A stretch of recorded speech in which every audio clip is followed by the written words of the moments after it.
This is the question asked in today's skillrack daily challenge. So we are given a string as an input and our task is to toggle all the characters present in the given input string. So after toggling, this is how our output would be looking. So first let us write the first half and second half of the alphabets. So the first half of the alphabets are the characters from A to M and the second half are the characters from N to Z. So these are the first half and second half of the alphabet series.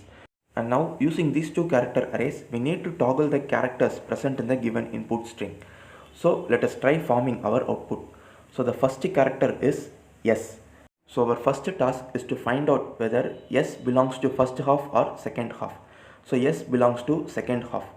So now we have to print the character that is present at the same index where S is present in the second half. So the character S is sixth character in second half. So now we have to print the sixth character in the first half. So the sixth character in first half is F. So we print F. But the character S is uppercase. So we need to print uppercase F. So I am printing uppercase F. And now the next character in the given input string is K. So first we have to find K belongs to first or second half. So K belongs to first half and it is present as last third character in the first half.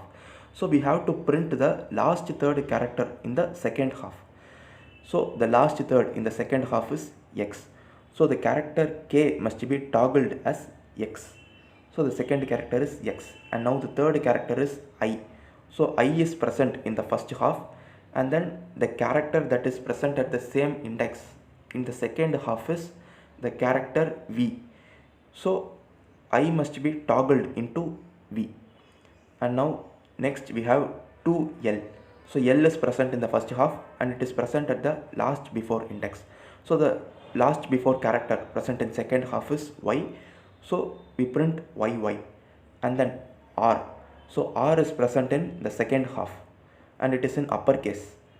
So first our task is to find the index of R and it is present as the fifth character and then the fifth character in the first half is E. So we print E, but since R is uppercase, we need to print uppercase E as our output. So I am changing it to uppercase and then the character A. So the character A is present in the first index of the first half. So the first character in the second half is N. So I am printing N and then C is present as the third character in the first half. So the third character in second half is P.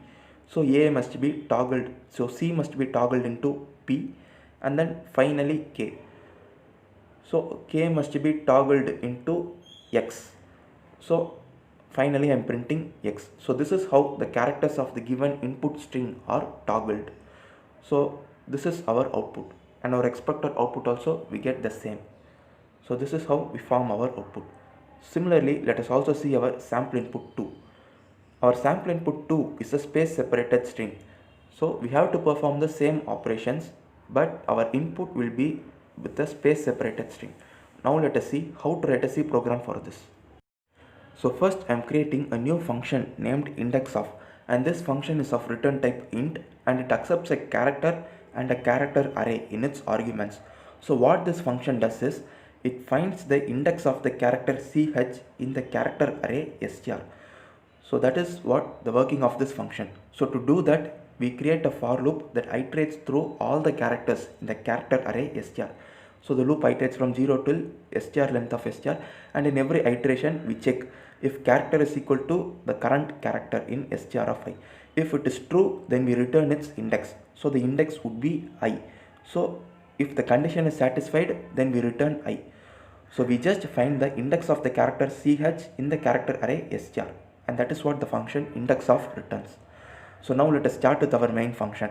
So here I am creating two character arrays named first half and second half and I am assigning the characters A to M for the character array first half and N to Z for the second half. And after that I am creating a new character array named str of size 101 in which we will be accepting our input string. So now our input can be a space separated string or a single string and we don't know it. So we are going to accept our input word by word. So I'm going to create a while loop and in every iteration of this while loop we will be including the scanf statement. So the scanf function returns 1 if an input is supplied to it.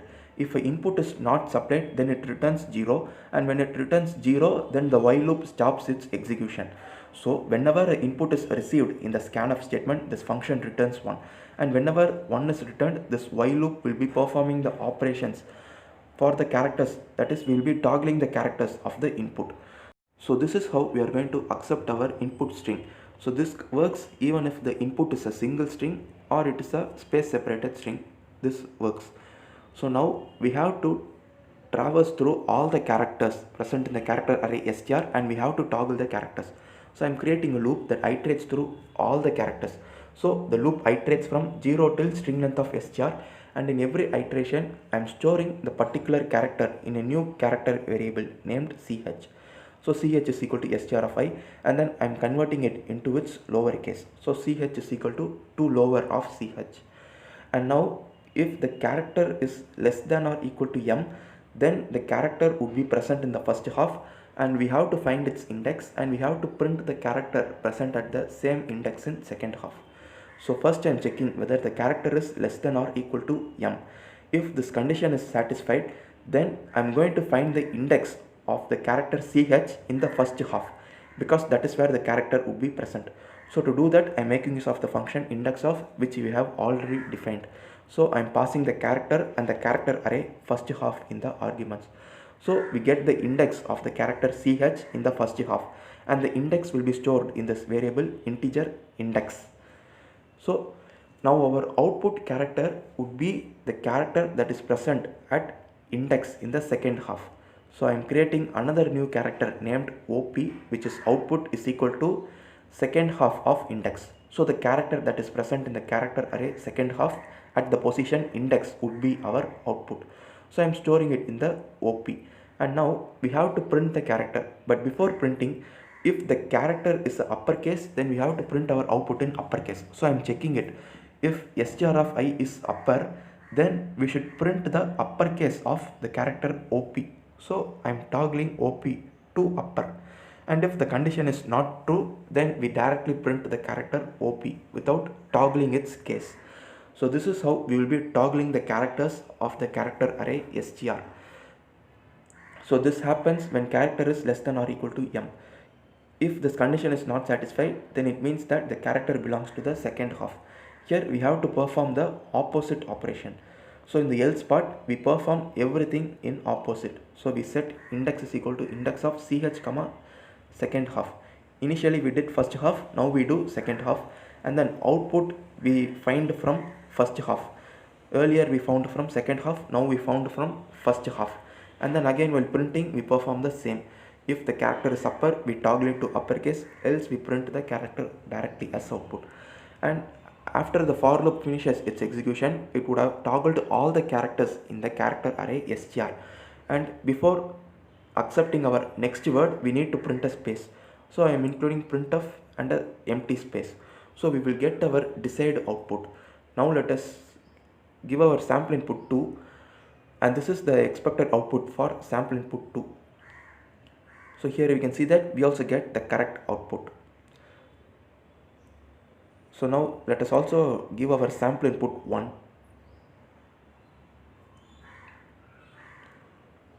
So this is our expected output, and we also get the same output.